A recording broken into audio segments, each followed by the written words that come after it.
جو سب سے زیادہ محبتوں میں بھرا ہوا رشتہ ہوتا ہے، ماں کو ماں بیٹے اور ماں بیٹی کو ہوتا ہے۔ سب سے زیادہ محبت ماں باپ کے دلوں میں اولاد کے لیے ہوتی ہے،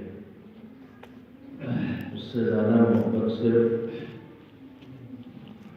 ان کے دلوں میں ہوتی ہے جنہیں پروردگار عالم نے ہمارا معنوی باپ بنا کے بھیجا، یعنی رسول اکرم صلی اللہ علیہ وسلم۔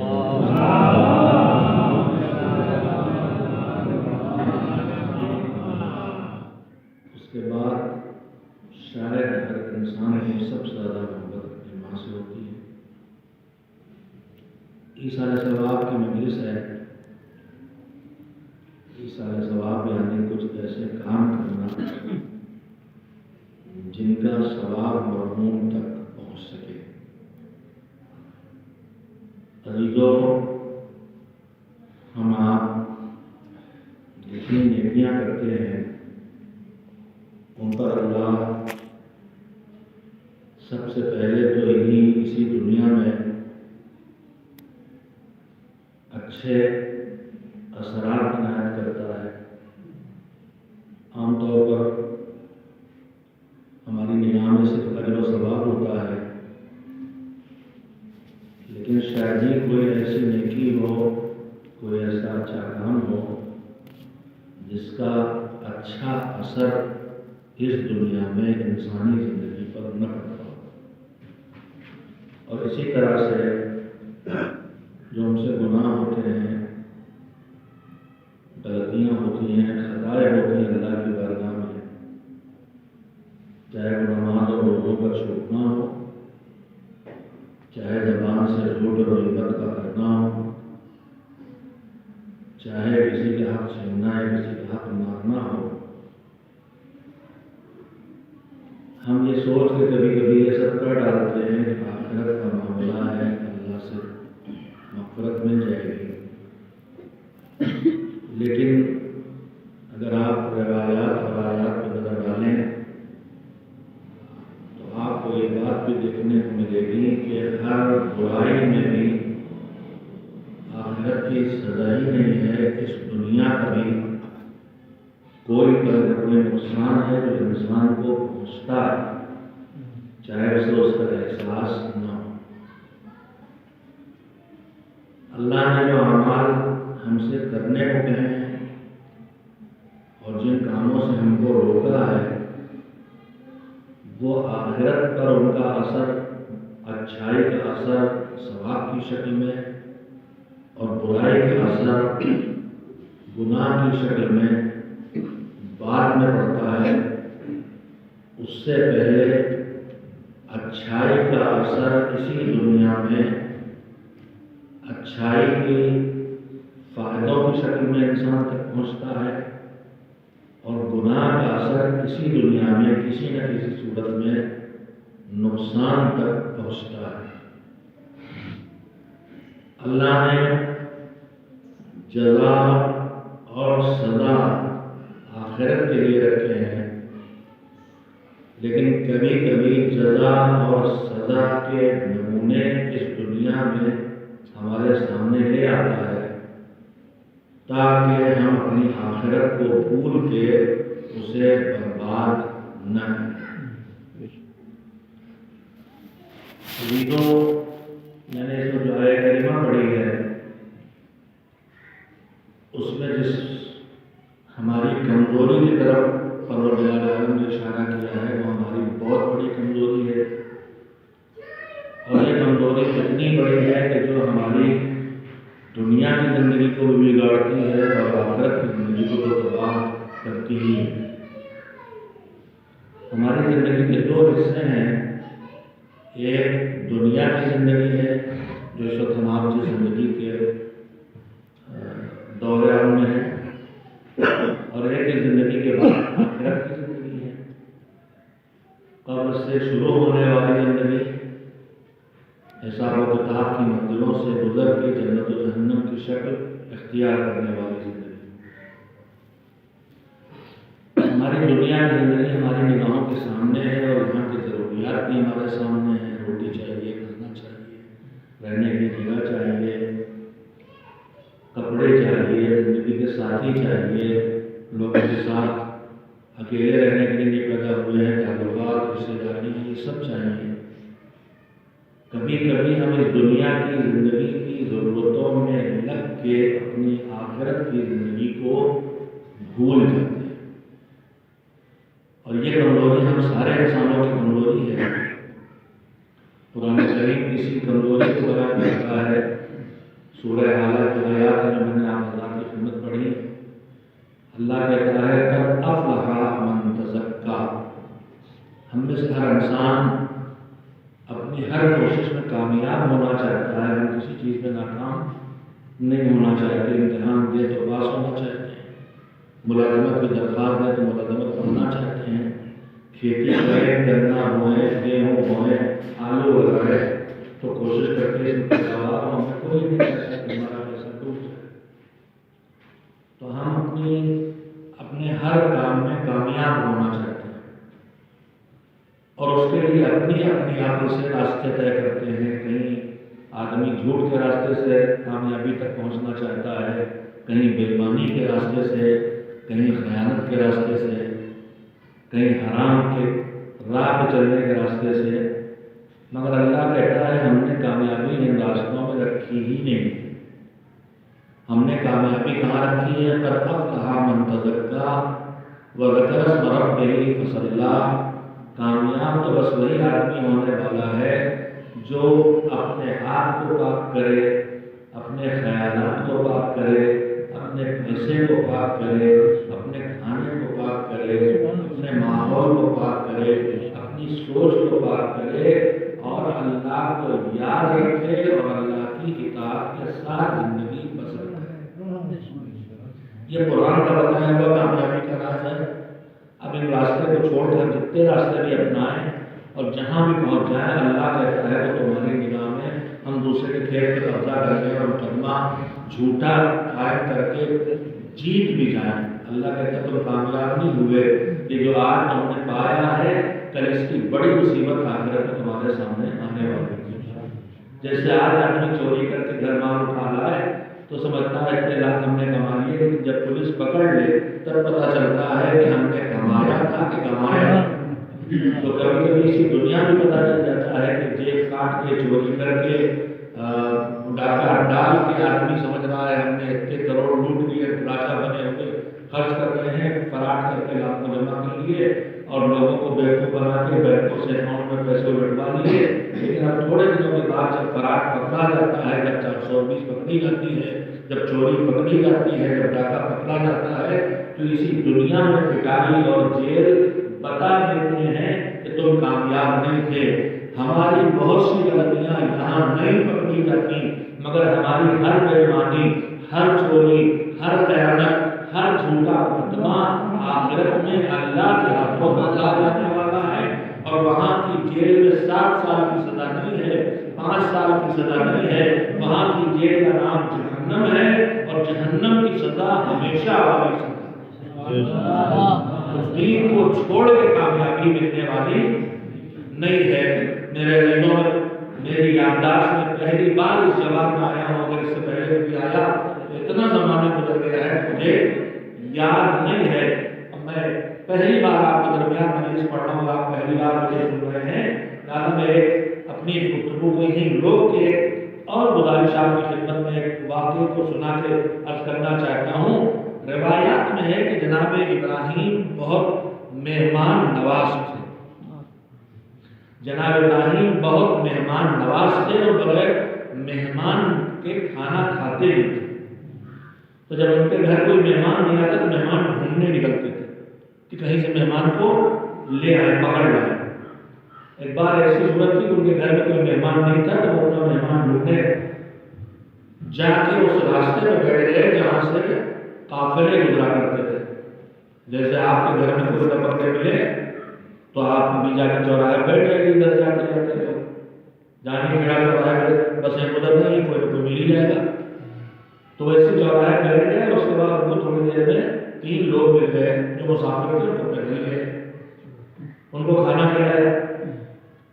جب وہ کھانا کھا کے جا رہے تو لوگوں نے جناب ابراہیم کو اس کھانے کے پیسے پوچھے، کتنے پیسے ہوئے، پیسے دیں گے آپ کو، سمجھے ان کا یہی روزی خطر کرنے کا ذریعہ ہے۔ جیسے سڑک میں ہم لوگ دیکھتے ہیں ڈھابے ہوتے ہیں تو اسی طرح کے مہمان لاتے ہیں، گھر کھانا کھلاتے ہیں، ان کی روزی ذریعہ ہے تو ان کو پیسے دے دیں۔ تو جناب ابراہیم نے کہا کہ ہم جو کھانا کھلاتے ہیں پیسے لینے کے لیے ہم اس کی اجرت نہیں لیں گے۔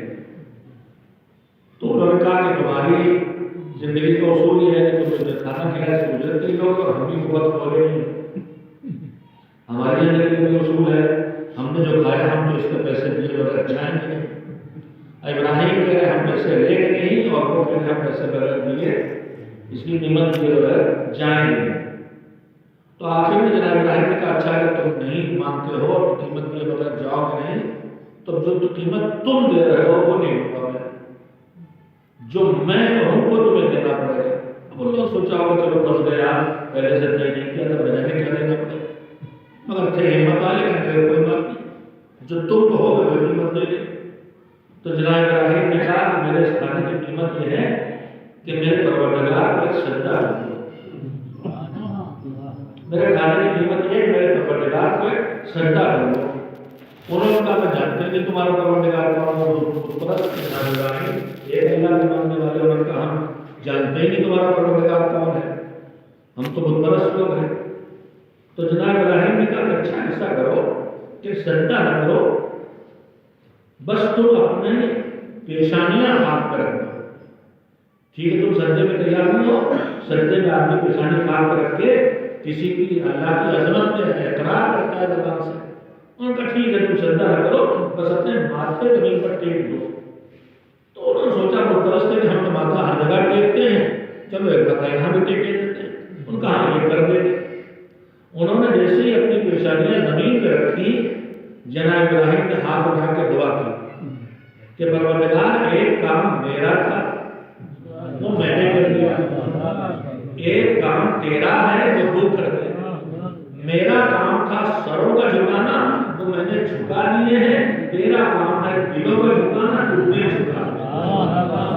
میرے عزیزوں میں نے اپنے بزرگ مولانا سیدنا عسکری اللہ مقامہ سے جو مربی محنت بھی تھے ان سے جو چیزیں سیکھی ان میں ایک چیز یہ بھی سیکھی ہے کہ ممبر پر جانے سے پہلے یہ غور کرتا ہوں کہ مالک یہاں، یہ دعا کرتا ہوں کہ مالک یہاں اس معاشرے کی جو مذہبی ضرورت ہے وہ مجھے عطا فرما تاکہ میں اس موضوع پہ گفتگو کر سکوں، اور اب جو میں کہنے جا رہا ہوں پروردگار وہ ایک کام میرا ہے وہ میں کرنے جا رہا ہوں، اور ایک کام تیرا ہے وہ تو کر دے، میں تیری بات ان تک پہنچانے جا رہا ہوں، یہ کام میرا ہے، بات کا اثر ان کے دلوں میں پیدا ہو جائے یہ کام تیرا ہے۔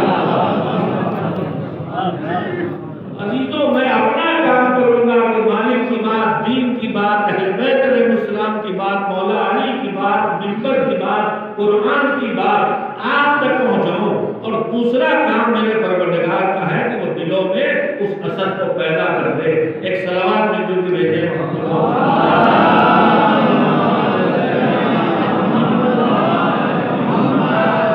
ہم سارے انسانوں کی اور صاحبان ایمان جو آخرت کو یقین رکھتے ہیں، ہماری بہت سی کمزوریاں ہیں جن کی طرف ہم متوجہ نہیں ہوتے، ان میں سے ایک کمزوری یہی ہے کہ شاید کلمہ پروردگار عالم بیان کر رہا ہے کہ قد افلح من تزکا وذکر اسم ربہ فصلی، وہ انسان کامیاب ہوگا جو پاکیزگی کی مہم چلائے، جو اپنے مال کو بھی پاک کرے، اس کو حرام کو بھی دے، اس سے واجبات کو ادا کرے، زکات نکالے، خمس دے، اس میں کسی کا مال چوری کر کے شامل نہ کرے، خیانت کر کے شامل نہ کرے، غصب کر کے شامل نہ کرے، اپنے مال کو پاک رکھے۔ اور روایات میں جائیے تو تزکیہ صرف مال کی طہارت کی بات نہیں ہے، جو اپنے نفس کو پاک کرے، جو اپنے وجود کے اندر طہارت پیدا کرے، جو خیالات کو صاف رکھے، جو زبان میں قابو رکھے، جو اپنے اعمال میں قابو رکھے، جو اپنے ماحول پہ طہارت کی مہم چلائے، اور اللہ کے نام کو یاد کر کے نماز پڑھے اور عبادت کرے۔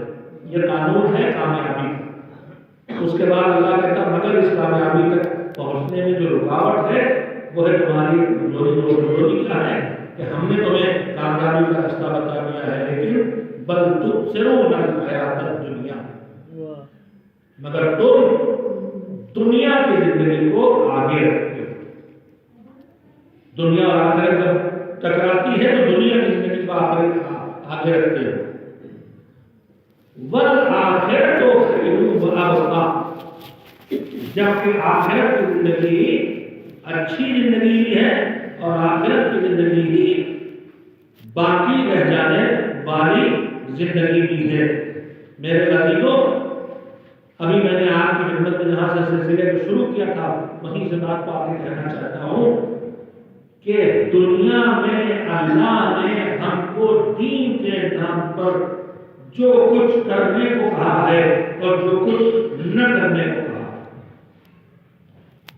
ہم اس کو بچپن سے سنتے ہیں، یہ نیکی اس کا یہ ثواب، یہ نیکی اس کا یہ ثواب، یہ گناہ یہ اس کی سزا، یہ گناہ یہ اس کی سزا۔ تو ہم کو لگتا ہے کہ ہماری زندگی کی اچھائیوں اور برائیوں کا سارا رشتہ آخرت سے اور دنیا اس سے متاثر نہیں ہوتی۔ لیکن میں آپ کی خدمت میں اس وقت کی بات کہنا چاہتا ہوں کہ اگر آخرت پیچھے بھی ہے اور آپ کو دنیا کی کامیابی چاہیے، یہاں گھر چاہیے، یہاں روزی چاہیے، یہاں زندگی کی اطمینان کی زندگی چاہیے، تب بھی آپ کو دنیا کی کامیابی بھی دین کی پابندی میں ملنے والی۔ قرآن کے اس اصول کو آپ کی خدمت میں کہنا چاہتا ہوں جس پر ہمیں اور آپ کو بھروسہ نہیں ہے، اور ہم دنیا کی کامیابی کو جھوٹ میں، بے ایمانی میں، دھوکے میں، ان چیزوں میں سمجھتے ہیں اور آخرت کو بھول جاتے ہیں۔ مگر قرآن کہتا ہے کہ دنیا کی کامیابی بھی اسی اللہ کی اطاعت میں ملنے والی ہے۔ میں اس سلسلے میں آپ کی خدمت میں سیرت کے نمونوں کے ذریعے اپنی بات کو ثابت کرنا چاہوں گا۔ روایت کرتی ہے کہ پیغمبر خدا حضرت محمد مصطفیٰ صلی اللہ علیہ وسلم ایک شخص آیا اور اس نے آ کے کہا کہ حضور مجھے 6 چیزیں چاہیے۔ اب حضور کے پاس آ کے کہا مجھے یہ چاہیے، اس کا مطلب ہے کہ آپ دعا کریں اور سب ہمیں مل جائے۔ حضور ہمیں 6 چیزیں چاہیے۔ تو حضور نے کہا کیا چاہیے؟ تو کہا سب سے پہلی میری ڈیمانڈ اور میرا مطالبہ یہ ہے کہ میں یہ چاہتا ہوں کہ اللہ مجھ سے راضی رہے۔ لیکن وہ تھا بہت باشعور اور سمجھدار آدمی، کہ سب سے پہلی میری تمنا اور خواہش اور ڈیمانڈ یہ ہے کہ اللہ مجھ سے راضی رہے۔ کہا اور کیا چاہیے؟ کہا اور میں چاہتا ہوں کہ اللہ ہی مجھ سے خوش نہ رہے، لیکن ہم آپ تھوڑا بہت ایمان ہمارے پاس ہے، آتا جاتا رہے گا، اس میں اتنا ہم چاہتے ہیں کہ اللہ راضی ہو، ہم سے ناراض نہ ہو، جان بوجھ کے نہیں کرنا چاہتی ہے کہ بلا وجہ اللہ کو ناراض کرے۔ کہا میں چاہتا ہوں اللہ مجھ سے راضی رہے گا، اور کیا چاہیے؟ اور کہا میں یہ بھی چاہتا ہوں کہ اللہ ہی مجھ سے راضی نہ رہے، سارے دنیا جتنے لوگ ہیں وہ بھی راضی رہے۔ اب دیکھیے، شاید دنیا کا سب سے مشکل کام ہے سارے لوگوں کو راضی کرنے کا۔ ایک بیٹے کو راضی کیجیے گا، دوسرے کی بات ہے، دوسری کی پوری کرو گے۔ ایک بیٹی راضی ہے، سلام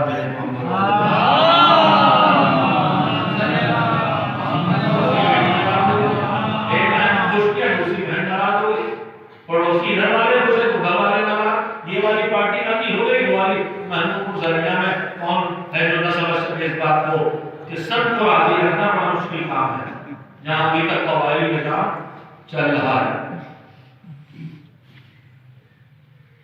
تو لوگ سارے کے سارے مجھ سے خوش اور راضی ہوں، بڑا مشکل کام ہے۔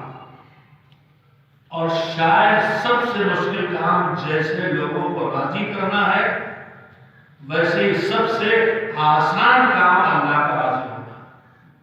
سب سے دیر میں بندے راضی ہوتے ہیں اور سب سے آسانی سے اللہ راضی ہوتا ہے۔ یا سریعت رہنا ہے، جلدی سے راضی ہو جانے والے وہ دیر میں ناراض ہوتا ہے اور جلدی راضی ہو جاتا ہے، اور بندے ہم بہت جلدی ذرا سی بات پہ دنک دے اب مانتے ہی نہیں، اب خوشامدیں ہو رہی مگر نہیں صاحب۔ تو کہا میں پہلی بات یہ چاہتا ہوں اللہ راضی رہے، دوسری بات ہے کہ لوگ مجھ سے راضی رہیں، کہا اور کیا چاہیے؟ کہا اور میں چاہتا ہوں کہ میرے پاس خوب بہت سا مال ہو، اور کیا چاہیے؟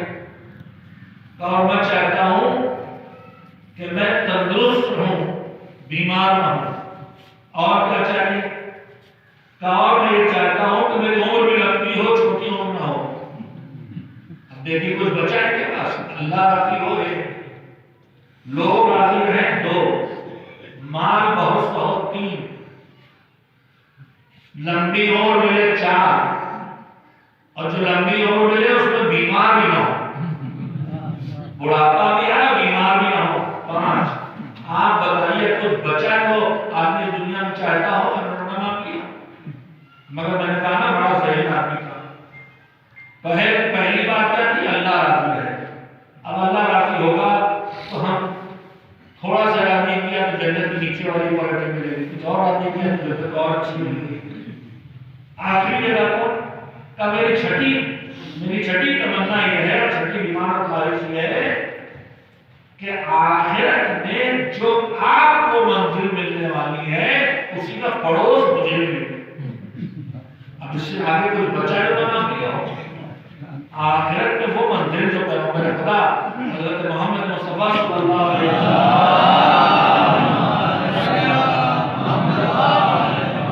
وہ چاہیے۔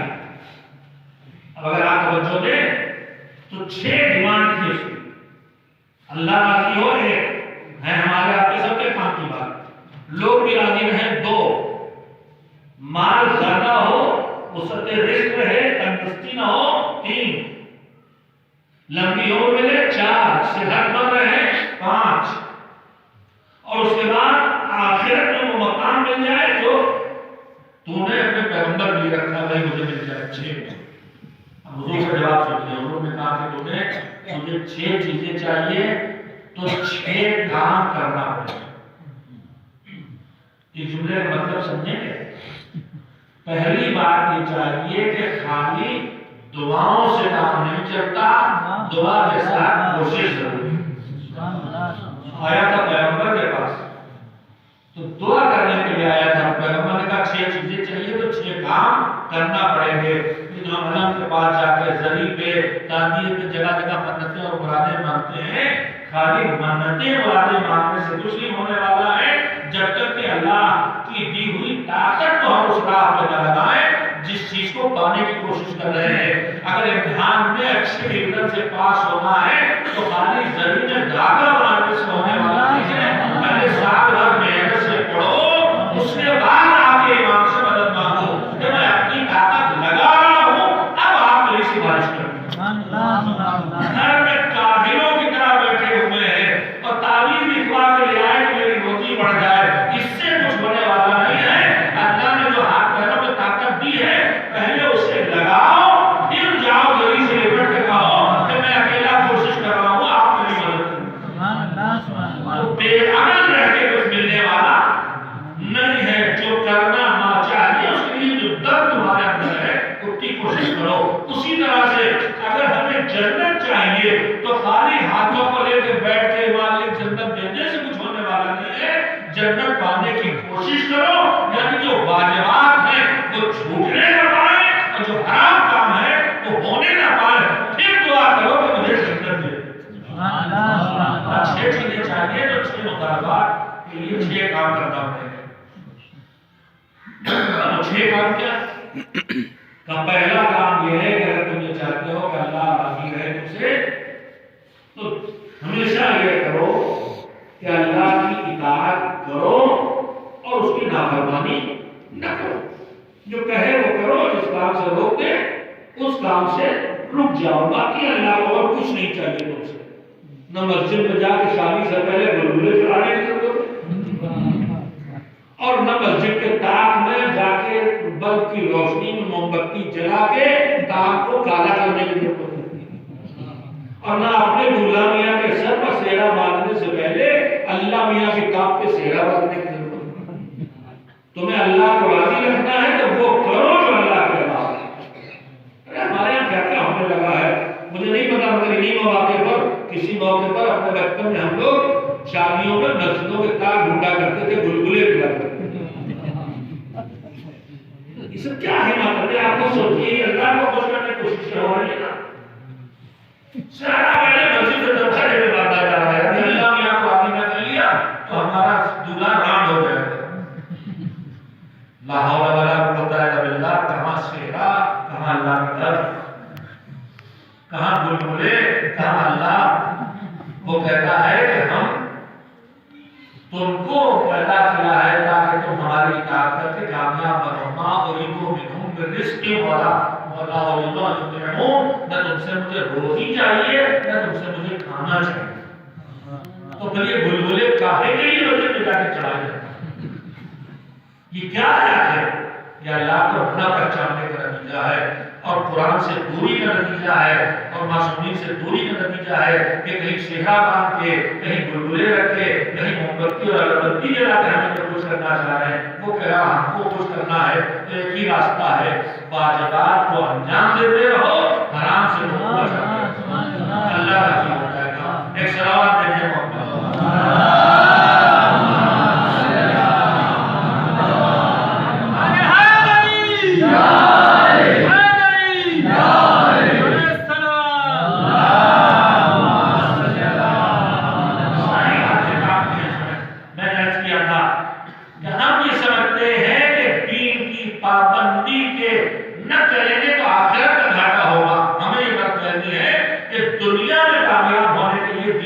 چلنا ضروری نہیں ہے، دنیا میں دین کی راہ چھوڑ کے بھی کامیابی ملنے والی ہے، مگر قرآنی نظریہ کو آپ کے سامنے رکھنا چاہتا ہوں کہ افلاح من تزکا، دنیا اور آخرت کامیابی حاصل کرنا ہے تو اللہ کے بتائے راستے پہ چلو، ورنہ وقتی طور پر جو کامیابی ہوگی ویسے ہی ہوگی جیسے چوری کر کے آج چور سمجھتا ہم کامیاب اپنی جیل میں ڈال دیں۔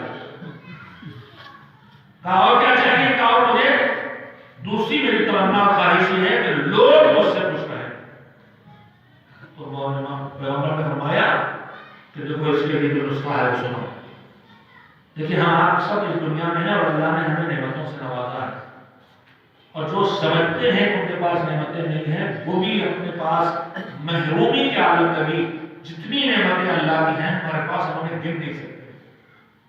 ہو سکتا ہے کہ آدمی بھوکا پیاسا ننگا زمین میں پڑا ہوا، نہ کپڑے پہنے، نہ پیٹ میں کھانا ہے، نہ پانی ہے، اب کیا نعمتیں ہیں؟ تو یہ بتائیے ہر لمحے جو سانس لے رہا ہے یہ سانس اللہ کی نعمت ہے کہ نہیں؟ جو رگوں میں اس کے خون دوڑ رہا ہے، جو دل دھڑک رہا ہے، ہر دھڑکن اللہ کی نعمت ہے کہ نہیں؟ تو زندگی بے شمار نعمتیں ہیں اللہ کی زندگی میں، جن کو ہم سمجھے کہ نعمتیں نہیں، وہ بھی بے شمار نعمتوں سے باعث ہوتی ہیں، مگر ہم سب کو برابر نعمتیں ہمارے پاس نہیں ہوتی۔ کسی کے پاس پیسہ زیادہ ہے، کسی کے پاس کم ہے، نہیں ہے، کسی کے پاس علم ہے، کسی کے پاس نہیں ہے، کسی کے پاس بدن کی طاقت ہے، کسی کے پاس نہیں ہے، کسی کے پاس خاص گھر ہے، کسی کے پاس رہنے کا ٹھکانہ نہیں ہے۔ تو ہم سب میں کچھ نعمتیں کسی کے پاس زیادہ ہوتی ہیں، کسی کے پاس کم یا نہیں ہوتی۔ لوگوں کو توجہ دیں، لوگوں کو خوش رکھنے اور راضی رکھنے کا اصول سنو، اور جو زندگی بھر کام آنے والی باتیں ہیں۔ لوگوں کو اگر خوش رکھنا چاہتے ہو تو اصول یہ بنا لو کہ جو نعمتیں تمہارے پاس ہیں وہ لوگوں تک پہنچاتے رہو۔ جو نعمتیں تمہارے پاس ہیں، اللہ نے تمہیں پیسہ دیا ہے، تمہیں علم دیا ہے، تمہیں تعلقات اور اجازت میں جگہ دی ہے، تم ان نعمتوں کا فائدہ لوگوں تک پہنچاتے رہو، لیکن لوگوں کے ہاتھ میں جو نعمتیں ہیں ان پر نگاہ بھی نہ ڈالو۔ یہ شکوہ نہ کرو کہ ہمارے فلاں رشتے دار اتنا پیسے والے ہیں، ہم دست ہمیں مدد نہیں کرتے، فلاں صاحب کا گاڑی ہے، اکیلے پیدل روز جاتے ہیں، وہ بھی ادھر ہی جاتے ہیں، ہم کو ساتھ نہیں لے جاتے۔ جو تمہارے پاس ہے دوسروں تک پہنچاتے رہو، جو دوسروں کے پاس ہے اس پر نگاہ بھی نہ ڈالو، تو پوری دنیا تم سے راضی ہے۔ بس شکوہ وہی سے شروع ہوتا ہے کہ ہم یہ دیکھتے ہیں کہ ان کے پاس ہے ہمیں نہیں دیا، وہ دیکھتے ہیں ان کے پاس ہے ہمیں نہیں دیا۔ جو تمہارے پاس ہے وہ دوسروں تک پہنچانے میں دریغ نہ کرو، اور جو دوسروں کے پاس ہے اس پر نگاہ بھی نہ ڈالو، سب تم سے راضی ہے۔ تیسری چیز یہ ہے کہ ہم چاہتے ہیں ہمارا مال زیادہ ہو۔ یہ بتائیے آپ یہ پورا علاقہ کھیتی کسانی کا ہے تو ہمارے اوپر سال بھر میں زکات واجب ہوتی ہے کہ نہیں؟ اگر کسی گھر میں 8.5 تو زکات واجب ہوتی ہے۔ اور ہم سب چاہے کھیتی کریں، چاہے نوکری کریں، چاہے مزدوری کریں، چاہے بھیک مانگیں، جس ذریعے سے بھی ہماری آمدنی ہو رہی ہے، زندگی میں شاید ہی ایسا ہوتا ہو کہ ہماری جیب بھی خالی، گھر کے باورچی خانے کا ہر ڈبہ خالی، نہ کہیں 2 دانے شکر کے ہیں، نہ کہیں 1 مٹھی چاول ہے، نہ کہیں 1 مٹھی آٹا ہے، نہ پتیلی میں اتنا سا دودھ ہے، پورا گھر کھانے پینے کے سامان سے خالی پڑا ہو اور جیب پورے کنبے کی پیسوں سے خالی پڑی ہو۔ شاید ہی کسی غریب ترین انسان کے گھر میں بھی نوبت نہیں آتی، کچھ نہ کچھ تو کہیں نہ کہیں بچا کھچا ہوتا ہی ہے۔ اگر کچھ بھی بچا کھچا ہے تو اسی بچے کھچے میں 5واں حصہ خمس کہلاتا ہے۔ اکثر ہم لوگ کہتے ہیں ہم غریب ہیں، ہمارے یہاں بچتا ہی کہاں کچھ ہے کہ خمس کے لیے۔ میرے عزیزوں، بچے چاہے بچے آپ کو تاریخ ہے تو اس کا حساب کرنا چاہیے۔ اب اس تاریخ کے جب آپ حساب کریں، اگر 1 روپیہ میں بچا ہے تو 20 پیسے خمس ہوں گے۔ اگر آپ کی جیب میں بیڑی کا بنڈل پڑا ہے، 5 بیڑیاں بھی بچی ہیں تو 1 بیڑی کے پیسہ خمس پہ دینا پڑے گا۔ اگر 10 تیلیاں بھی پڑی ہیں تو 1-2 تیلیاں خمس کے دینا پڑے گی۔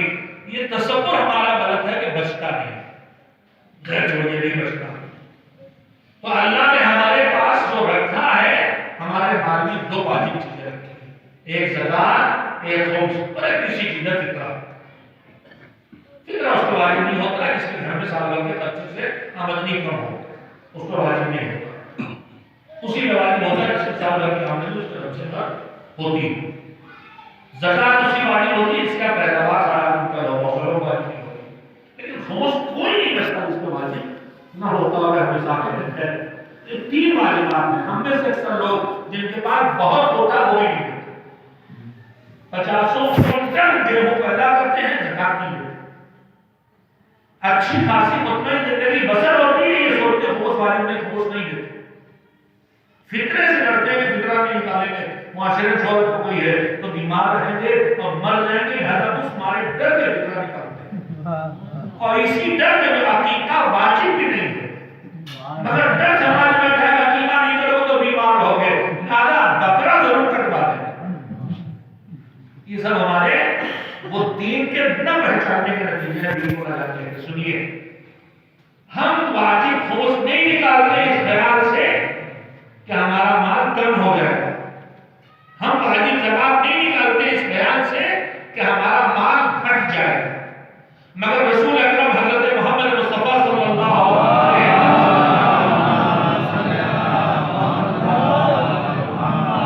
مجلس کو میں ایسی پڑھوں گا جیسی پڑھ رہا ہوں، آپ سلوات بالکل نہیں بتائیں کہ تکبیر بڑا بے حیا ٹائپ کا۔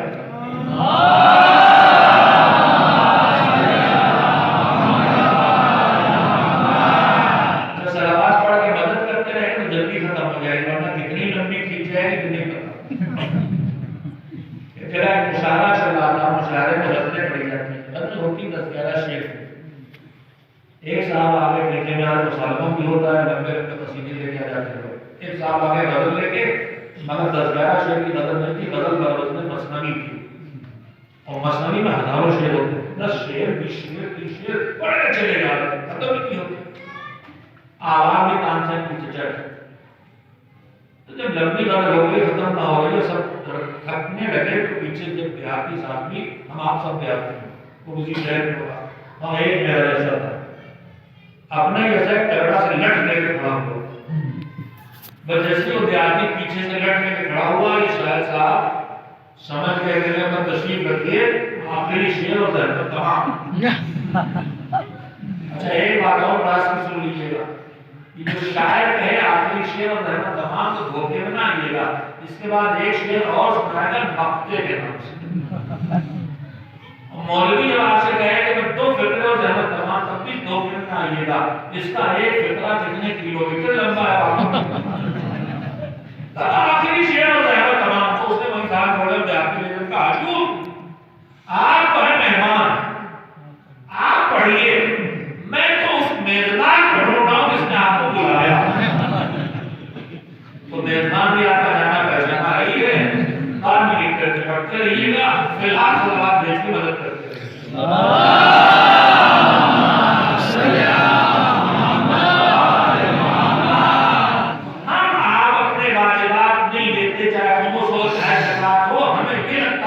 کہ دیں گے تو کم ہو جائے گا، مگر سنیے حضور نے کیا فرمایا؟ حضور نے کہا تم یہ چاہتے ہو کہ تمہارا مال بڑھے، تو سنو مال کے بڑھانے کا راستہ یہ ہے کہ تم اس میں سے زکات دو اور جو اللہ نے واجب رکھا ہے اسے نکالو۔ ہمارا نظریہ قرآن کے نظریے سے کتنا الگ ہو گیا ہے۔ ہم نہیں دیکھتے کہ کم ہو جائے گا اور پیغمبر کہہ رہے ہیں کہ کم نہیں ہوگا، بلکہ قرآن کہہ رہا سنیے، علماء کرام تشریف فرما ہے اس آیت کی تصدیق تو میں ان سے کرائی لوں گا، وما انفقتم من شیء فهو یخلفہ وهو خیر الرازقین۔ میں آج کل گناہ اور چلا ہے، میں کہتے ہی متوجہ ہو گیا منبر پر آپ کا جس کو جی چاہے بٹھا دیتے اور اس کا جو جی چاہے وہ ہوتا ہے، اور جب وہ جانتا ہے کہ اور فور آنے والی ہے تو جتنے علماء نیچے بیٹھے ہوتے سب کا نام لے کے گواہ بنا، یہ علماء تشریف فرما ہے، یہ تصدیق فرمائیں گے۔ اب وہ بیچارے علماء ہمارے شرافت کے چھپے بیٹھے ہیں کہ غلط بک رہا ہے بھائی، مجلس کے احترام میں چھپے بیٹھے ہیں اور اس کا کہنا تصدیق بن گیا۔ تم یہ چاہتے ہیں، ہم آپ کا کرتے ہیں کہ گھٹ جائے گا۔ اللہ کیا کہہ رہا ہے، پیغمبر نے کیا بتایا؟ چاہتے ہو مال بڑھے تو زکات دو۔ زکات صرف زکات کو نہیں کہتے قرآن کریم میں، دل ملکہ کو گواہ کرتے ہیں۔ قرآن کریم میں دو لفظ جگہ ہیں، صلاۃ زکات، صلاۃ زکات۔ آپ تفسیر جا کے پڑھیں، سب سے آسان تفسیر نمونہ آغا قاسم نورانی شینانی کی ہے، اس کو جا کے پڑھیں یا اس کی تلخیص اور میدان کی تلخیص کو آسان زبان میں سمیٹ کے علامہ جوالی مولانا شہزاد صاحب اللہ نے انوار القرآن کے نام سے جو مختصر تفسیر لکھی اس میں ہے، پڑھیے جا کے کہ یہ دو لفظ نماز اور زکات نہیں ہے، یہ علامت ہے دو چیزوں کی۔ توجہ دیں، مجلسوں میں ایسی باتیں کم بیان ہوتی ہیں۔ اللہ نے ہمارے اوپر جو ذمہ داریاں رکھی، جو واجبات رکھے ہیں، جو حقوق رکھے ہیں، ان کی دو قسمیں ہیں، ایک ہے اللہ کا حق اور ایک ہے بندے کا حق۔ اللہ کا حق مثلا نماز، مثلا روزہ ہم ادا کرتے ہیں، اللہ کی بارگاہ جاتی بندے سے کوئی مطلب نہیں، اور ایک ہے بندوں کا حق، مثلا زکات ہم نکالیں کہ کسی انسان کے ہاتھ میں جائے گا، خمس کسی انسان کے ہاتھ میں جائے گا۔ تو قرآن کریم میں پروردگار عالم نے جو لفظ نماز استعمال کیا ہے وہ صرف نماز اس سے مراد نہیں ہوتی، بلکہ سارے اللہ کے حقوق مراد ہوتے ہیں۔ اور جب لفظ زکات آتا ہے تو صرف زکات مراد نہیں ہوتی، بلکہ سارے مخلوق خدا کے حقوق مراد ہوتے ہیں۔ اچھا آگے بات کے بعد، اور ہماری کمزوریوں میں آخرت کو بولنا ایک اور ہماری کمزوری ہے، اور وہ کمزوری کیا ہے کہ جب ہم دین کی طرف آتے ہیں، تھوڑا سا جاگ بھی جائیں انشاءاللہ، جب ہم دین کی طرف آتے ہیں اور نیکیاں کرنے کا جذبہ ہمارے اندر پیدا ہوتا ہے تو ہم نمازی بن گئے، تلاوت قرآن کرنے لگے، روزہ رکھنے لگے، اللہ کے حقوق پر ہم توجہ دیتے ہیں، اس لیے کہ اللہ سب سے بڑا ہے۔ دین کی طرف آدمی آتا ہے تو پھر اللہ کی باتیں مان کے اللہ کے حقوق ادا کرنے لگتا، نمازی ہو گیا، روزہ ہو گیا، نماز شب پڑھنے لگا، قرآن پڑھنے لگا، روزہ کرنے لگا۔ لیکن ہم جب دینداری کی طرف آتے بھی ہیں تو جتنی توجہ ہم اللہ کے حقوق پر دیتے ہیں اتنی توجہ بندوں کے حقوق پہ نہیں دیتے۔ ہمارا رویہ بندوں کے ساتھ نہیں بدلتا۔ مسجدوں میں نماز پڑھنے والے مقدمہ بازی میں کسی سے کم نہیں ہوتے، روزہ بھی رکھ رہے ہیں اور زبان گاڑیوں میں بھی چل رہی ہے، ڈیبٹ بھی چل رہی ہے۔ تو ہماری نگاہوں میں اگر دینداری کا خیال بھی پیدا ہوتا ہے تو ہم اللہ کے حق کی طرف متوجہ ہوتے ہیں، لیکن بندوں کے حق کی طرف متوجہ نہیں ہوتے۔ جبکہ پورا ماحول جو کا سب ایمانی سوسائٹی ہے، میں نے سوچا تھا اس موضوع میں تھوڑی سی گفتگو کروں گا کہ ہم جو ایک دوسرے کے ساتھ رہتے ہیں، جیتے ہیں، اٹھتے بیٹھتے ہیں، تو اس مومن سوسائٹی کی کچھ ذمہ داریاں ہیں، اور ان ذمہ داریوں میں ایک ذمہ داری ہے دوسروں کے حقوق کا پاس و لحاظ کر کے چلنا. اور ہمارے سارے جھگڑے جو ہیں وہ ایک دوسروں کے حقوق سے کچلنے کے ہیں. یہ پرنالہ ان کے گھر میں لگا دیا، اس کا مقدمہ ہو گیا، انہوں نے ان کا راستہ ادھر سے بند کر دیا، انہوں نے ان کے کھیت پہ قبضہ کر لیا، انہوں نے ان کا گھر توڑوا دیا، وہاں طلاق کروا دی. ہمارے سارے معاشرے کے اندر جھگڑے جو ہیں وہ نماز بھی پڑھ رہے، روزہ بھی کر رہے، مسجد بھی کر رہے، ماتم بھی کر رہے، لیکن پوری طرح سے آپس میں جھگڑے، لڑائیاں، مقدمے بازیاں کا مبارک آگے پیچھے ہوا کرتا. اس کی وجہ یہ ہے کہ جتنا ہم اللہ کے حقوق کو اہمیت دیتے ہیں اتنی اہمیت بندوں کے حقوق کو نہیں دیتے. جبکہ بندوں کے حق کی اہمیت اللہ کے حقوق سے اگر زیادہ نہ ہو تو کم نہیں. آگے یہ بات درمیان میں اس بات کو مکمل کروں گی، روایت سنانا تھا لیکن اس سے زیادہ احکام تمام میں آگے ہوئے آپ سے کہنا چاہتا ہوں. ہماری ایمانی سوسائٹی میں جو جینے کے اصول ہیں، ان جینے کے اصولوں میں ایک قانون یہ ہے کہ دوسرے کا خیال رکھ کے جیو. ابھی حضرت زہرا سلام اللہ علیہا کی شہادت سنتے رہے، اس میں ایک واقعہ بار بار سنتے ہیں کہ ساری رات کا شب قدر میں یا شب جمعہ میں دونوں رکعتیں مجھے دیکھنے کو ملی ہے، شب جمعہ بھی شب قدر بھی، اور یہی ان کی زندگی کا طریقہ رہا ہوگا. دوسرے شہزادے نے کہا کہ میری ماں رات بھر دعا کرتی ہے مگر ایک دعا اپنے لیے ہے. صبح ہوئی تو بیٹے نے ماں سے پوچھا کہ آپ نے ساری رات مانگا روزی سے جو بھی مانگا مگر اپنے لیے کچھ نہ مانگا، اپنے لیے کچھ نہ مانگا، بس دوسروں کے لیے مانگتی نہیں. تو شہزادی نے فرمایا کہ بھیا الجار تو مددار، پہلے پڑوسی پھر اپنا گھر. یہ ہے ایمانی زندگی کا اصول. ہم آپ کو، اللہ نے آپ کو بڑی نعمت دی ہے کہ آپ سب صاحبان ایمان ایک دوسرے کے ساتھ جی رہے. تو پھر مومن سوسائٹی کی جو صفتیں ہیں وہ بھی ہمارے اندر ہونا چاہیے. مومن کی پہچان کیا ہے؟ ایک لفظ مسلم کے لیے روایت ہے، ایک لفظ مومن کے لیے روایت ہے. مسلم اور مومن کا فرق آپ جانتے ہیں. مسلم وہ ہے جو پورے 5 اصول دین کو نہیں مانتا، عدالت الہی کا عقیدہ نہیں رکھتا، امامت کا عقیدہ نہیں رکھتا، بس توحید، نبوت اور قیامت کا قائل ہوتا ہے، مسلمان ہے ہمارے بھائی. اور ہم لوگ مومن ہیں، یعنی ہم عدالت اور امامت کو بھی یقین رکھتے ہیں. تو ایک ہے مسلم، ایک ہے مومن. مسلم کون ہے؟ مسلم کے لیے رسول اکرم حضرت محمد مصطفیٰ صلی اللہ علیہ وسلم المسلم من سلم المسلمون من لسانه. مسلمان وہ ہے کہ جس کی زبان سے دوسرے مسلمان محفوظ رہے. یعنی ہماری آپ کی زبان سے کوئی ایسی چیز نہ نکلے جو کسی کا الزام بنے، کسی کے تہمت بنے، کسی کے دل توڑے، کسی کی توہین کرے. اتنا کریں گے تب ہوں گے مسلمان. اور مومن کون ہے؟ فرمایا المومن من امن جارہ من بوائقہ. مومن وہ ہے جس کے اٹھا پٹک اور جھگڑا اور لڑائی اور فتنہ فساد اور بلا سے اس کا پڑوسی محفوظ رہے. یعنی مومن وہ ہے جس کا پڑوسی اس اپنے پڑوسی سے محفوظ ہو، نہ کہ پڑوسی پہ مقدمے قائم کرے، نہ کہ پڑوسی کے راز پاس کرے، نہ پڑوسی کو ذلیل و رسوا کرے. روایت میں ہے، باقاعدہ ہی تو سنتے چلے جائیے شاید کوئی چیز یاد رہ جائے. روایت میں ہے کہ لا یکون المؤمن مؤمنا حتی تکون فیہ ثلاث خصال. مومن اس وقت تک ہو ہی نہیں سکتا جب تک کہ وہ 3 صفتیں اپنے اندر پیدا نہ کرے. ایک صفت اللہ کی، ایک صفت رسول اللہ کی، اور ایک صفت اہل بیت علیہ السلام کی. اللہ کی صفت کیا؟ فرمایا اللہ ہے ستار العیوب، عیبوں کا چھپانے والا. ہمارے آپ کے سب کی گناہوں کو دیکھتا ہے، غلطیوں کو دیکھتا ہے، چوریوں بےایمانیوں کو دیکھتا ہے، تمام پیدا ہونے والے فتنوں اور فساد کے خیالات کو دیکھتا ہے، مگر سب کو چھپا کے رکھتا ہے. میرے عزیزوں کا مومن نہیں ہو سکتا جب تک کہ دوسرے مومن کی کمزوریوں پر پردہ ڈال کے جینا نہ سیکھے. ہماری صورت یہ ہے کہ ذرا سی کسی کمزوری سامنے آئی تو فوراً اسے پورے معاشرے میں پھیلانا شروع کر دیتے ہیں، فلاں کی لڑکی ایسی ہے، فلاں یوں چور ہے، فلاں یوں بے ایمان ہے۔ جائز نہیں ہے یہ، مومن مومن نہیں ہو سکتا جب تک کہ دوسروں کے عیب کو چھپا کے جینا نہ سیکھے۔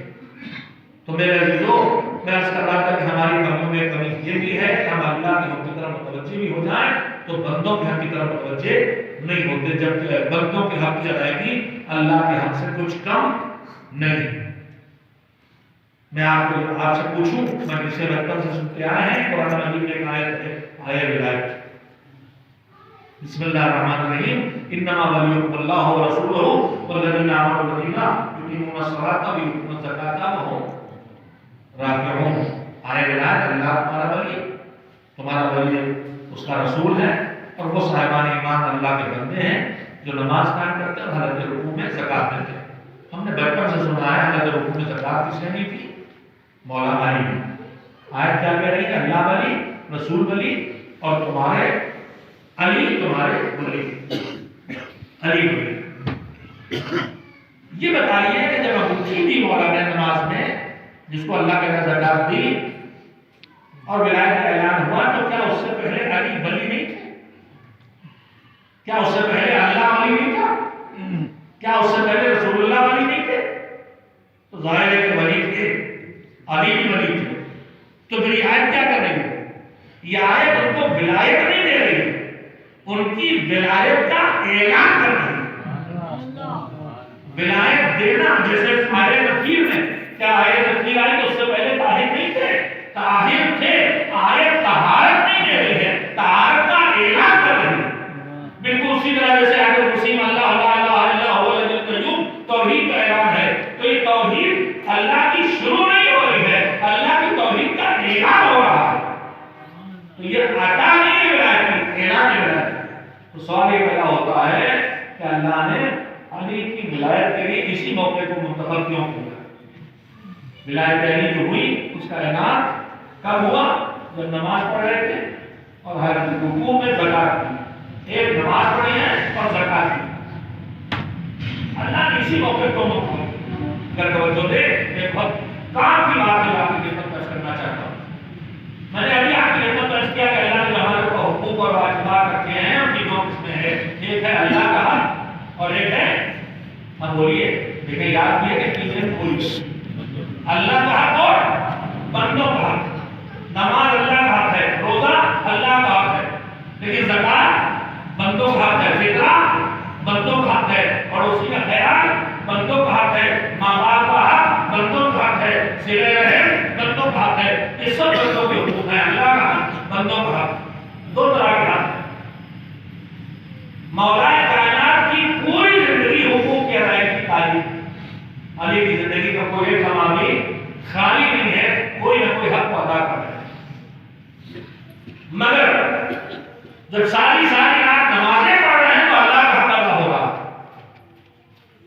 جب اپنے گھر کا سارا مال راہ پہ بانٹ رہے ہیں تو بندوں کا حق ادا ہو رہا ہے۔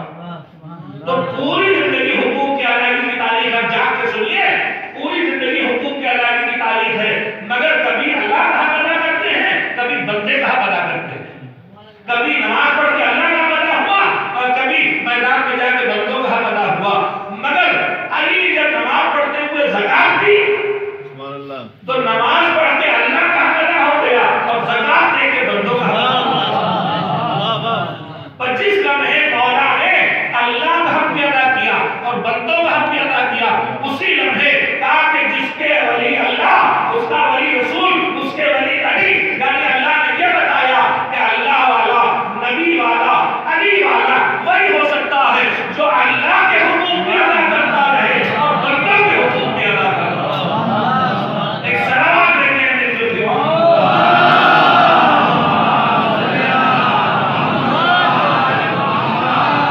مگر ہماری سوسائٹی میں جو ہم شیعہ ایک دوسرے کے ساتھ آباد ہوتے ہیں تو نمازیں بھی پڑھتے ہیں، روزے بھی رکھتے ہیں، قرآن بھی پڑھتے ہیں، ادائی بھی کرتے ہیں، اور ایک دوسروں پر الزامات بھی لگاتے ہیں، ایک دوسروں کو قتل و غارت بھی کرتے ہیں، ایک دوسروں کو مقدمے بھی قائم کرتے ہیں، ایک دوسروں کو مال بھی چھین لیتے ہیں، اس لیے کہ ہمیں اللہ کے حق کی اہمیت کا اندازہ ہے، احساس ہوا ہے، لیکن بندوں کی اہمیت کا اندازہ ہمیں بالکل نہیں ہے.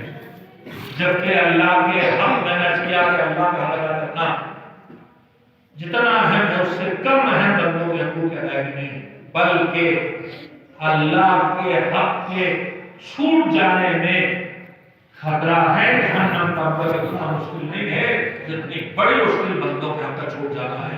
سن لیں روایت کہتی ہے کہ رسول اکرم حضرت محمد مصطفیٰ صلی اللہ علیہ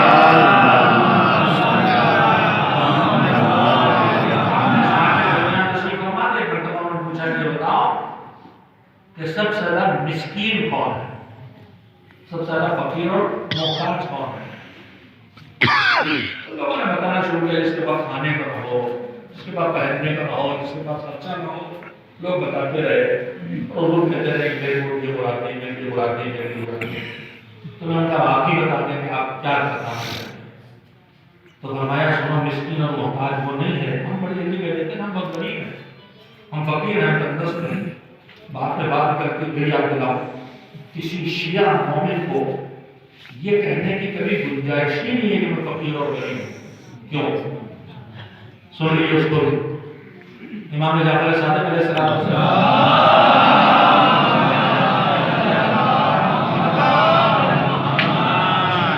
بڑا مسکین ہوں، بڑا محتاج ہوں، بڑا تندرست، بڑا فقیر ہوں، کچھ میری مدد کر دیے. تو خالی ہاتھ کے حیرانے سے پہلے عطا کر دیتے تھے. ان کا تو غلط کہہ رہا ہے، تو غریب نہیں ہے، تو فقیر اور مفلس نہیں ہے. اب تو بیچارہ سمجھا نہیں آتا ہوں، سچ کہہ رہا بڑا مفلس ہوں، بڑا فقیر ہوں. یعنی تو نہیں ہے. جو کسی صورت نہیں مانا. ایک مرتبہ امام جہاں کھڑے تھے مدینہ ہے، سامنے مدینہ دکھا ہوتا ہے، ادھر پہاڑی ہے، تو پہاڑی سامنے تھی. اچھا بہت تندرست ہے تو سن رہی پہاڑی ابھی سونے کی بنا دیتا ہوں، تجھے دے دوں گا، دل تندرستی دور ہو جائے. اس نے کہا اس سے اچھا کیا ہوگا. امام نے کہا نہیں، مطلب میری ایک شرط ہے. وہ شرط کیا ہے کہ میری شرط یہ ہے کہ سونا کی یہ پہاڑی تمہیں سونے کی بنا کے دے دوں گا، مگر تمہارے دل میں جو ہماری محبت ہے وہ تم نکال دو. یہ پہاڑی سونے کے لیے جاؤ، مگر تمہارے دل میں جو ہماری محبت وہ نکال دو. اس نے کہا مولا یہ تو نہیں ہو پائے گا. اگر یہ نہیں ہو پائے گا تو آج سے اپنے کو مفلس نہ کہنا. جس کے پاس اتنی قیمتی چیز ہو کہ وہ لوگوں کے دے کے سونے کی پہاڑی لینے کو تیار نہ ہو، وہ پاس سے مفلس ہو. ہمارے پاس مودت اہل کی جیسی بڑی دولت موجود ہے. ہمیں کبھی احساس نہیں کرنا چاہیے ہم تندرست ہیں، اپنی ڈیوٹی کر کے ان سے وسیلہ کر کے اپنی مشکلات کو پورا کریں. خیر، تو رسول اللہ فرمایا کہ مفلس کون؟ ہم نہیں بتا سکتے، آپ بتائیے. وہ انسان جو دوسرے انسانوں کے حقوق اپنے ذمہ رکھے دنیا سے چلا گیا. قرضہ لیا واپس کھیت بٹائی میں لیا، غلہ نہیں دیا. باپ دادا میں بٹوارا نہیں ہوا تو نیچے وہ اقتباس کر رہے تھے، سارے بھتیجوں بھائیوں کے کھیتوں کو قبضہ کر لیا، مقدمہ کر کے جیت گئے، ڈیڑھ مالک کر کے مر گئے. خمس واجب ہوا تو نہیں نکالا، زکات واجب ہوئی کہ نہیں.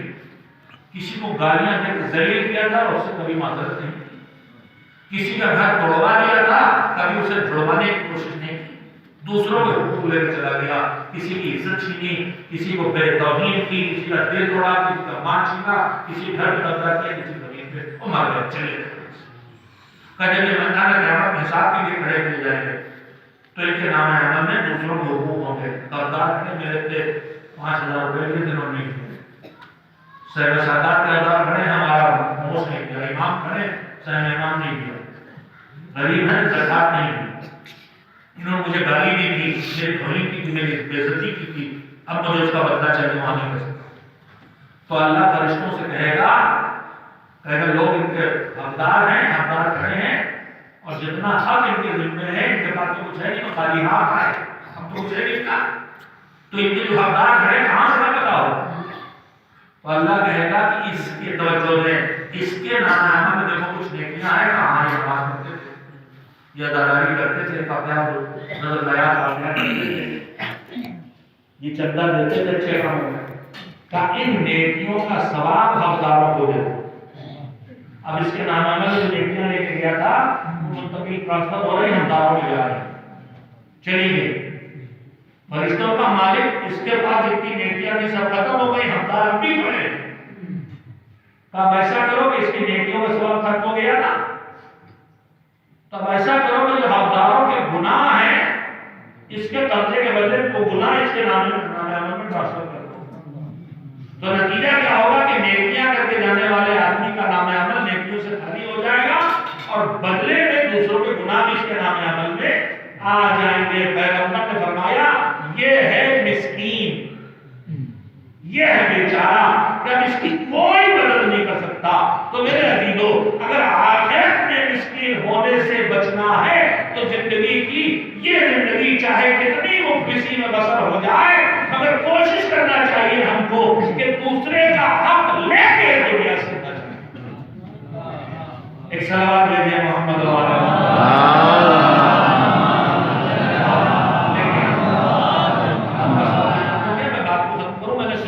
تھا کہ ہم سمجھتے ہیں کہ دنیا میں اپنی مرضی کی زندگی جی کے کامیاب ہو سکتے ہیں، مگر قرآن میں اللہ کہتا ہے کہ دنیا کی واقعی اور پائیدار کامیابی ملنا ہے وہ بھی اللہ کے قانون کے پابندی کر کے، اور دنیا میں نیکیوں کے اثرات مترتب ہوتے ہیں، خالی نیکیاں ہماری آخرت سے نہیں ہوئی۔ روایت سنا رہا کہ اس نے کہا اللہ راضی ہو جائے تو پیغمبر نے فرمایا کہ اللہ کو راضی رکھنا تو اس کی بات مانو، اطاعت کرو، نافرمانی نہ کرو۔ کہ لوگ راضی رہیں تو اس کے لیے کرنا یہ ہے کہ جو تمہارے ہاتھ میں ہے وہ دوسروں تک پہنچاتے رہو، اور جو دوسروں کے پاس اس کی لالچ نہ کرو۔ کہ میں چاہتا ہوں مال زیادہ ہو جائے تو جو تمہارے مال میں اللہ نے حق رکھے ہیں، زکات یا فطرہ یا خمس، وہ نکالو، تمہارا مال بڑھے۔ آیت پڑھ رہا تھا وَمَا أَنفَقْتُم مِّن شَيْءٍ فَهُوَ يُخْلِفُهُ وَهُوَ خَيْرُ الرَّازِقِينَ۔ اگر تم کچھ بھی اللہ کی راہ میں خرچ کرو گے تو اللہ اس کا تمہیں اس سے اچھا بدلہ، اس سے زیادہ دے گا۔ اور یہ آخرت کی بات نہیں ہے، یہی دنیا کی بات ہے۔ یہی سے تمہاری جیب سے نکلے گا تو یہی تمہاری جیب میں ہے، یہی تمہارے گلے کے ڈھیر سے نکلے گا تو یہی پیداوار میں بڑھوتری ہو کے یہی تمہارے گلے کے ڈھیر میں دوبارہ واپس آئے گا۔ وَهُوَ خَيْرُ الرَّازِقِينَ۔ اور تم اللہ کے وعدے پر بھروسہ کیوں نہیں کرتے؟ جو بغیر مانگے تمہیں دے رہا ہے، جب وعدہ کرے گا تو نہیں دے گا، اس پہ بھروسہ کر کے جو تمہارے ذمہ واجبوں کو ادا کرو۔ خیر، اگلی ایمان کیا ہے؟ اس کا لمبی عمر ہو۔ وقت ہو گیا ورنہ میں سناتا ہوا چلتا۔ کل لمبی عمر ہو۔ کل لمبی عمر کے لیے فارمولہ یہ ہے کہ اللہ نے جو خون کے رشتے بنائے ہیں انہیں توڑو نہیں۔ پھر اگر چلو ختم ہو گیا مگر بغیر سنائے نہیں مانوں گا، اتنی محنت میں نے کی ہے، اتنی محنت آپ سے لی ہے، تو کچھ تو آپ کے یہاں رہتا ہے۔ ہماری ان شیعہ فیملیز میں، گھرانوں میں، ان بستیوں میں جو ہم ایک ہی باپ دادا کے ہیں، بار بار ایک دوسرے سے بول چال بند، بار بار پہ سلام دعا بند، بار بار پہ آنا جانا بند، بار بار پہ ایک دوسروں کے خلاف کیس دائر، سب ہم سمجھتے ہیں دوسروں کو مصیبت ہے، دوسروں پر اپنی مصیبت۔ میں ایک کم سے کم تذکرہ سن لیں، ایک سلوات دے دیں محمد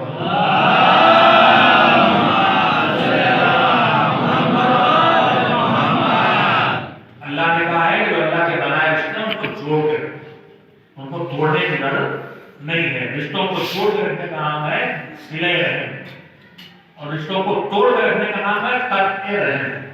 اتنا ہمارا کس میں رکھتے بھائی بھائی بنا کے بھیجا ہے تو کبھی بھائیوں میں جھگڑا نہ کرو، بول چال نہ کرو، لڑائی کو ملا ہے بول چال نہیں کرتے۔ روایت کہتی ہے کہ مومن کے لیے دل میں دشمنی رکھ کے کتنی بھی عبادت کا ڈالو اللہ اسے قبول کرنے والا نہیں ہے۔ دل میں کینہ رکھ کے دیکھنا، چاہے کتنی بڑی لڑائی ہو گئی ہو کسی بات کا بھی، لیکن دشمنی پال کے نہیں جینا، دوسرے کو دل میں دشمنی نکالنا ہے۔ کہ رشتے اللہ کے بنا میں جوڑ کر رکھو۔ شخص رسول اکرم حضرت محمد مصطفیٰ صلی اللہ علیہ وسلم آگے کہا کہ ہمارے جو رشتے دار بھائی ہیں اور بڑے بگڑے رہتے ہیں، اپروٹ ٹائپ کے ہیں، اپنی زبان میں کہہ رہا ہوں اپروٹ ٹائپ کے ہیں، ہم ان سے آپ کتنے مل کر ہم سے مل کے رہنا چاہتے ہیں، مگر انہوں نے چھوڑ رکھا۔ ہم شادی بلاتے نہیں آتے، موت میں نہیں آتے، ہم انہیں جوڑے رکھنا چاہتے ہیں مگر وہ ہمیں چھوڑے بیٹھے ہیں، مانتے نہیں کسی طرح سے۔ تب ہم بھی تھک گئے اور ہم نے بھی فیصلہ کر لیا، بس جیسے ہی ان کا ہم نے بھی فیصلہ کر لیا تو انہوں نے پوچھا کیا فیصلہ کیا؟ کہا ہم نے بھی طے کیا کہ جیسا انہوں نے ہم کو چھوڑ دیا ہے ویسے ہی ہم بھی ان کو چھوڑ دیں گے، یہ چھوڑا چھوڑی رہے کہاں لے جائے گی؟ کل جیسے انہوں نے ہماری بہنیں خاص کر کے سنے یہ لاٹا بلاتی ہے، ہم نے جیسے انہوں نے ہم کو چھوڑا ویسے ان کو چھوڑ دیں گے۔ پیغمبر نے فرمایا اذن یذکرکم اللہ جمیعا، تم نے انہیں چھوڑا، انہوں نے تم کو چھوڑا، تم بھی ان کو چھوڑ دو گے تو اللہ تم سب کو چھوڑ دے۔ اگر تم چاہتے ہو کہ اللہ تم سب کو نہ چھوڑے تو وہ لاکھ تمہارا رشتے دار تم کو چھوڑ دے، تم جوڑے رکھو، تم رشتے دار کو جوڑے رکھو گے، اللہ تم کو اپنے سے جوڑے رکھو۔ ایک سلام دے دیے محمد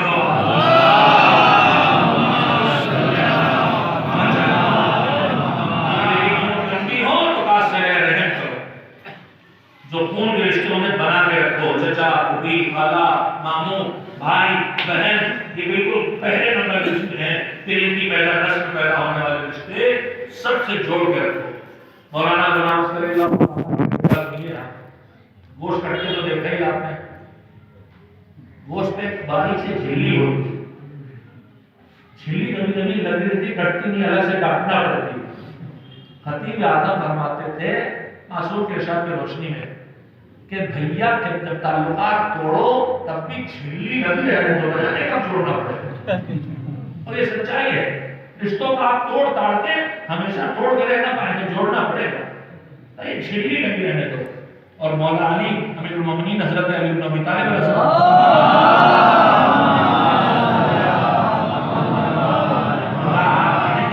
آپ کو منبروں سے آپ کی مرضی کی بات سنائی جاتی ہے، اس میں آپ کو مزہ آئے، تو جب آپ اپنا مزہ اٹھاتے ہیں تو اللہ کی رضا نہیں ملتی۔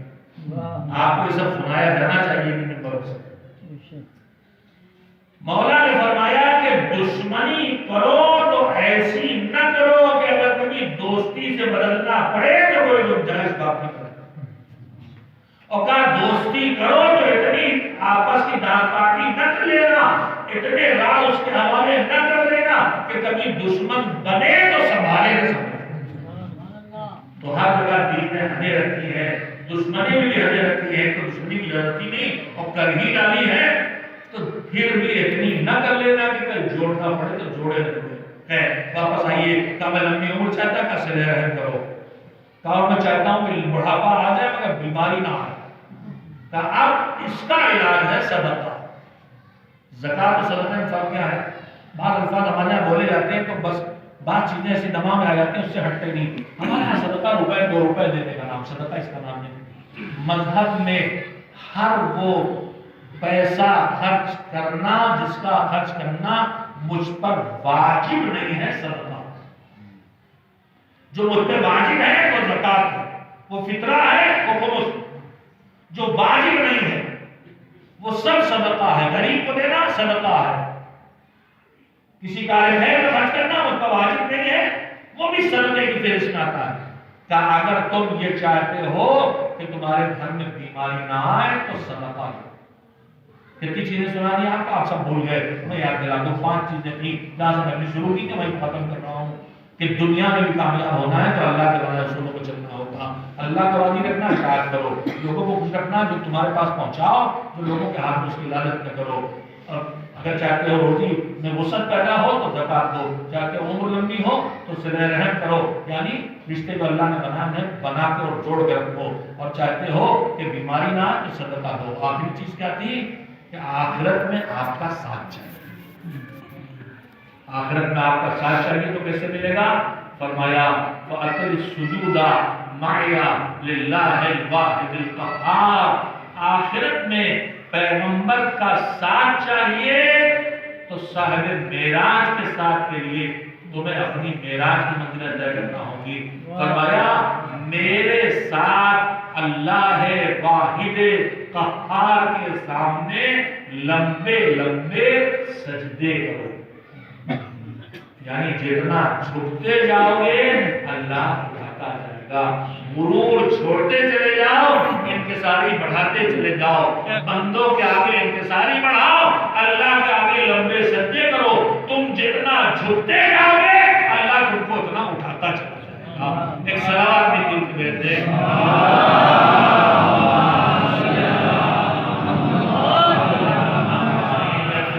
روکتا ہوں، میرے دلوں میں رس دیا تھا کہ ہمارے ہماری کمزوری میں کمزوری اپنی آخرت کو بھول جانا اور دنیا کو آگے رکھنا، اور دنیا کو ہم اتنا آگے کر دیتے ہیں کہ آخرت کو بھول جاتے ہیں۔ مگر اللہ کا رب الآخرت تو خیر و ابقا، آخرت ہی اچھی بھی ہے اور آخرت ہی باقی رہ جانے والی ہے۔ اور یہ آخرت کا یقین تھا جس نے کربلا والوں کو وہ سب اللہ کی راہ میں دینے کی ہمت دے دی جس میں سے ہم تھوڑا سا اس کی آگے نہیں دے پاتے۔ انسان ہم سے جانیں نہیں مانگی جا رہی، ہم سے اولاد نہیں مانگی جا رہی، ہم سے اپنے بیکار کی قربانیاں نہیں مانگی جا رہی، ہم سے صرف تھوڑا سا اپنا وقت درکار ہے دین کو اور تھوڑا سا ہمارا پیسہ درکار ہے دین کو۔ یہ دو چیزیں ہم نہیں دے پاتے، مگر جن کی یاد میں ہم آئے ہیں اور آتے ہیں اور جن کی یاد میں ہمیں بچا کے رکھا ہے، ان کی آخرت کا یقین اتنا تھا، ان کی آخرت کا یقین اتنا تھا کہ شب عاشور میں یاد دلاؤں آپ کو، شب عاشور حسین نے آواز دی تھی یہ میرے خون کے پیاسے ہیں، یہ میرے خون کے پیاسے ہیں، تم لوگ چلے جاؤ، خون نہیں ہے، تم سب کو مارا میرے موت تلاش میں ہے، انہیں میرا سر چاہیے، تم چلے جاؤ، تم نہیں گیا، شاید تو وہی گھر پہ ہے آدمی ہے تو میرے گھر والوں میں سے ایک کا ہاتھ پکڑو، اسے لے کے چلے جاؤ، اگر کوئی پوچھے کہ چھوڑ کے چلے آئے تو کہنا چھوڑ کے نہیں آئے حسین کو، حسین کے گھر والوں کو بچانے کے لیے بہانہ بھی نہیں کیا حسین، پھر بھی کیا لگتا ہے تمہیں میرے سامنے میری نگاہوں کے سامنے سے اٹھ کے جاتے ہے آ رہے ہیں تو لوگ چراغ بجھا دیتا باندھا ہونے کے بعد آواز آنے لگی آپ کے بغیر جی کے کیا کریں گے، آپ کو چھوڑ کے جائیں گے تو آپ کے نانا رسول اللہ کا منہ پہ سر دکھائیں گے، آپ کو چھوڑ کے نہیں جائیں گے، ہمیں مارا جائے، کاٹا جائے، کھائے جائے، اس کے ٹکڑے ٹکڑے کر دیے جائے، ٹکڑے خاک بنا کے پھیلا دیے جائیں جلا کے، پھر سمیٹ کے زندہ کیا جائے تو ہم پھر بھی چھوڑ کے جائیں گے، کیا 70 بار ہمارے ساتھ اس امتحان کے بعد حسین نے دعا دی، چراغ روشن کیا، سب کو دعا دی، کیسے گھر والے ایسے صحابی میرے نانا کو میرے بابا کو حسین اس کے بعد خیموں کے درمیان سے نکلے اور چلے میدان کربلا کی طرف جہاں پر شاید یہ دیکھنے کے لیے کس طرح بڑے لشکر میں پہنچا ہو۔ رات کے سناٹے میں حسین کے چاہنے والے نے جن کا نام ہلال ہے، امام کو خیموں سے تنہا میدان کی طرف جاتے دیکھا تو پیچھے پیچھے سے پڑے، ہلال کی قدموں کی آہٹ آئی تو حسین نے کہا کون آ رہا ہے، میں آپ کا غلام ہلال ہوں، کیوں آپ کو میدان میں تنہا جاتے دیکھ کے جی گھبرایا کہ کہیں کوئی ظالم چھپ کے کوئی نقصان نہ پہنچا دے۔ میں کہوں گا ہلال اس رات کے سناٹے میں جہاں دشمن دور ہے تم اتنا گھبرا رہے ہو، آگے کربلا کے میدان میں دیکھو تم سب سر کٹا کے سو گئے ہو، تو حسین مانگا کہ ہلال جو دشمن کیسے لڑنے کے لیے ہے، کوئی پتھر مار رہا ہے کوئی حسین کا ہلال آیا ہاتھ پکڑا ہلال لے کے چلے، ہلال آخرت کو نہیں دیکھی، ہلال جنت میں اپنا اور اپنے دوستوں کا ٹھکانہ دیکھنا چاہے۔